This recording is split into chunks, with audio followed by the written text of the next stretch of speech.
আচ্ছা, আবার এলাম। তোমাদের এই বোনটি উঠে গেছে, দেখো। হাই করে দাও সবাইকে। করবে না, মোট ভালো নেই। কি আছে, একটি কারবারে এ বি সি এর লাভের অনুপাত 1/6:1/5:1/4।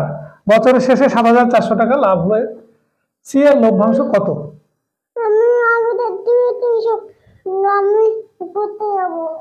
তাহলে সবার আগে আমরা কি করবো, এই লাভের অংশটা পূর্ণ সংখ্যা, এই অনুপাতটাকে পূর্ণ সংখ্যায় নেব। লাভের অনুপাত তাহলে কত?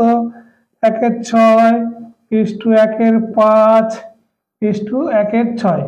এটাকে পূর্ণ সংখ্যা নিতে গেলে এই যে লসাগু যেটা হবে, এই 6, 5, 4 এর লসাগু কত হবে? 6, 5, 4 এর লসাগু বলে বলো। এই হয় 2 × 3 × 5 × 2, 5 2 10, 3 30, 30 60, 60 হচ্ছে। তাহলে 60 লিখি, এটাকে সমান 1/6 × 60,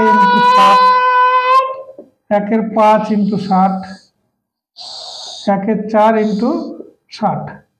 এটা দিয়ে 6 দিয়ে কাটলে হচ্ছে 10, এটা কাটলে হচ্ছে 12, এটা দিয়ে কাটলে হচ্ছে 15।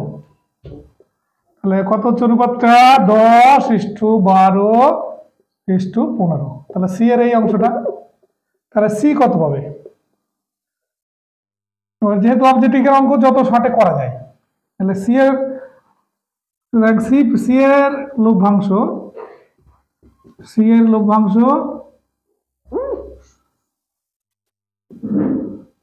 কত আছে? মোট হচ্ছে 7,400 টাকার কত ভাগের কত ভাগ, এইগুলো যোগ হবে নিচে, যেগুলো নিচে এগুলো যোগ হয়ে নিচে বসবে। তাহলে 10 + 12 + 15 কত হয়? 37। আর উপরে সি এর জায়গায় কত আছে? এই যে 1/4 উপরে 15 হবে। এবার কাটাকাটি করবো, এখানে টাকাটা লিখবে 37 দোকানে 2 কানে 200 হলো উপরে, 37 দিয়ে টাকা কাটলে। এবার 15 দিয়ে টাকা গুণ করলে হচ্ছে 15 ওখানে 30, আর দুটো শূন্য পাশে। তাহলে সি এর লভ্যাংশ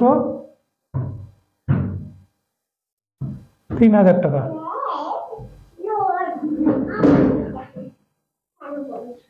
সি এর লভ্যাংশ কত? তাহলে 3,000 টাকা। এবার এইটা দেখে অনেকে মানে ছোট বড় অনেকে হয়তো, এইটাই কিন্তু বড় সংখ্যা, যেহেতু ঘর ছোট, তাহলে সি এর মানে সব সি এই বেশি টাকা পাবে সব থেকে। 15 আছে। ভিডিওটি ভালো লেগে থাকলে লাইক, কমেন্ট, শেয়ার করে আমাদের সহযোগিতা করো। এতক্ষণ দেখার জন্য ধন্যবাদ।